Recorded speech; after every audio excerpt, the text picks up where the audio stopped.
Hello everyone. हमने last chapter में देखा था कि कैंग और आहाजीन अपने रूम में किस कर रहे होते हैं। तभी आहाजीन की नज़र बाहर की तरफ आ जाती है जहाँ पर कोई होता है, जिसे देखकर आहाजीन सरप्राइज होते हुए कहता है बाहर कोई है। उसके बाद आहाजीन की बातों को सुनकर कैंग कहता है यह जरूर मेरा गुर्ग होगा। यह सुनकर आहाजीन बाहर की तरफ झांकते हुए कहता है नहीं, मुझे ऐसा नहीं लगता। बोलकर आहाजीन विंडो खोलते हुए कहता है रुको, और फिर वह विंडो में से झांक कर देखता है तो वहाँ पर बहुत सारी गर्ल्स होती हैं। उन्हें देखकर आहाजीन स्माइल करते हुए कैंग की तरफ देखकर कहता है वे होटल की लेडीज की तरह दिखती हैं, क्या तुमने उन्हें बुलाया है सर? यह सुनकर कैंग कहता है नहीं, मुझे लगता है कि देवजी ने ऐसा किया होगा, वे मायूजीन के बर्थडे पर अवश्य यहाँ होंगे। यह सुनकर कैंग आहाजीन स्माइल करते हुए कहता है हाँ, मुझे ऐसा लगता है। आहाजीन कैंग के पास जाकर बैठ जाता है और उसकी तरफ देखते हुए कहता है उन्हें काफ़ी टाइम से इनवाइट नहीं किया गया है, राइट? तो यह सुनकर कैंग आहाजीन की तरफ देखते हुए कहता है ऐसा इसलिए क्योंकि उन्हें ऐसा करने की ज़रूरत नहीं थी। के आंसर को सुनकर आहाजीन क्यूरियस होते हुए कहता है क्यों नहीं? तो कैंग कहता है क्योंकि मैं तुम्हें पा चुका हूँ। और फिर वह स्माइल करते हुए आहाजीन की तरफ देखकर कहता है जब मुझे नींद आने में परेशानी होती थी तो हम उन्हें इनवाइट करते थे, लेकिन अब मुझे उसकी ज़रूरत नहीं है। कैंग को इस तरह से स्माइल करते हुए देखकर आहाजीन की हार्ट बीट बढ़ जाती है और वह बड़े प्यार से कैंग को ध्यान से देखते हुए सोचता है मैं मानता हूँ कि यह कोई न्यूज़ नहीं है, लेकिन बॉस सचमुच बहुत हैंडसम है ना?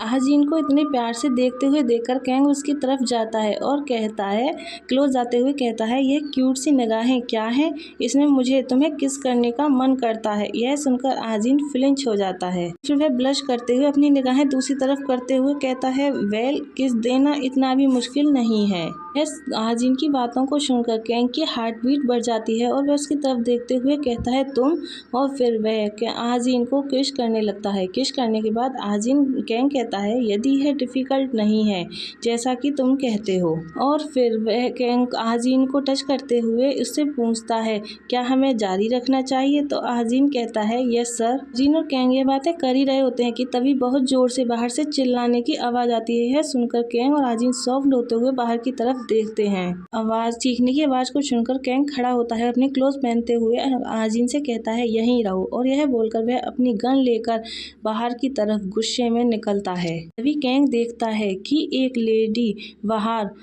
मायूजीन पर नाइफ से वार कर रही होती है। यह देखकर कैंग सोचता है मायूजीन, वह लेडी बहुत ही भयानक होती है और वह मायूजीन पर अपने नाइफ से वार कर रही होती है। यह देखकर कैंग गुस्से में सोचता है नहीं, और वह अपनी गन से उस लेडी पर गोली चलाता है। वह गोली उस लेडी के चेस्ट में जाकर लगती है जिससे वह गिर जाती है। तभी कैंग भागता हुआ मायूजीन के पास जाता है। मायूजीन बुरी तरह से कांप रहा होता है। कैंग कहता है मायूजीन क्या हुआ? मायूजीन मुझसे बात करो। फिर मायूजीन कांपते हुए कहता है मिस्टर कैंग, वह ड्रगी विच।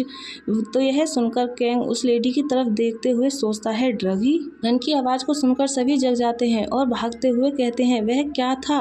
बंदूक की गोली। मिस्टर कैंग क्या तुम ठीक हो? फिर कुछ मेंबर अपने सर को सैरते हुए कहते हैं उफ मेरा सर, ऐसा लग रहा है जैसे फट जाएगा। तभी दूसरा मेंबर कहता है मुझे इतने चक्कर क्यों आ रहे हैं?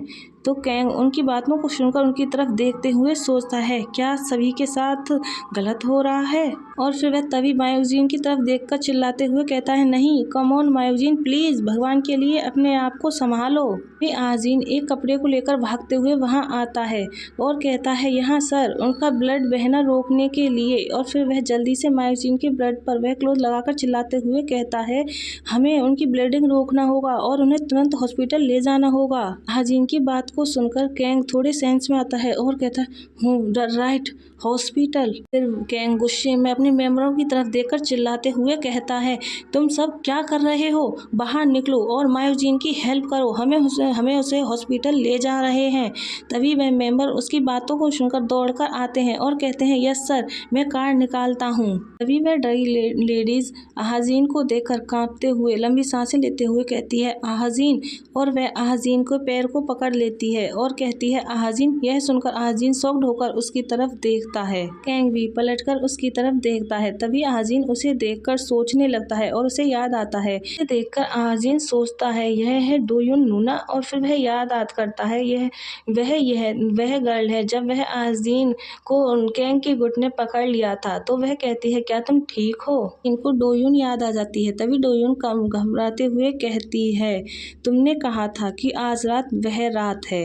तुमने कहा था कि अगर मैं आज रात आ जाऊं तो मैं उन सबको मार सकती हूँ। उनकी बातों को सुनकर आजिन शॉक्ड होकर उसकी तरफ देखता है तो डोयुन आगे कहती है तुमने मुझे साफ साफ बताया कि मैं उन सब को मिटा सकती हूँ। डोयुन की बातों को सुनकर आजिन के हाथ कांपने लगते हैं और वह कहता है कांपते हुए कहता है तुम क्या है, मुझे नहीं पता कि तुम क्या कह रही हो। सुनकर डोयुन कहती है यू सन ऑफ ए बिच, तुमने कहा था कि आज रात आओ कि यह बिल्कुल सही टाइम था इन सभी बदमाशों को मार डालना।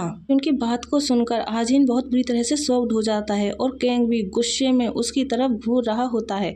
तभी आजिन पलटता है और कैंग की तरफ देखकर घबराते हुए कहता है मिस्टर कैंग, मैं नहीं जानता वह क्या है। लेकिन कैंग कोई आंसर नहीं देता, वह अपनी मुट्ठी बंद किए हुए सिर्फ देखता ही रहता है। तो आजिन कहता है मेरा मतलब है। तभी वहाँ पर मेंबर आता है और वह कैंग को कोट पहनाता है। तभी दूसरा मेंबर कहता है कार तैयार है सर, हमें अब जाना होगा। तो कैंग आजीन को घूरते हुए वहां से जाते हुए मेंबर से कहता है कि इनको कार के अंदर ले जाओ, ठीक है। तो वह कहते हैं यस सर, और यह बोलकर कैंग वहां से चला जाता है। आजीन उन्हें पीछे से जाते हुए देख रहा होता है और वह धीरे से कहता है mister Kang please, mister Kang. वह बहुत बुरी तरह से घबरा जाता है। गाइस यही हमारा चैप्टर लास्ट होता है। आई होप आप सब लोगों को पसंद आया होगा। पसंद आया हो तो लाइक सब्सक्राइब कमेंट करें।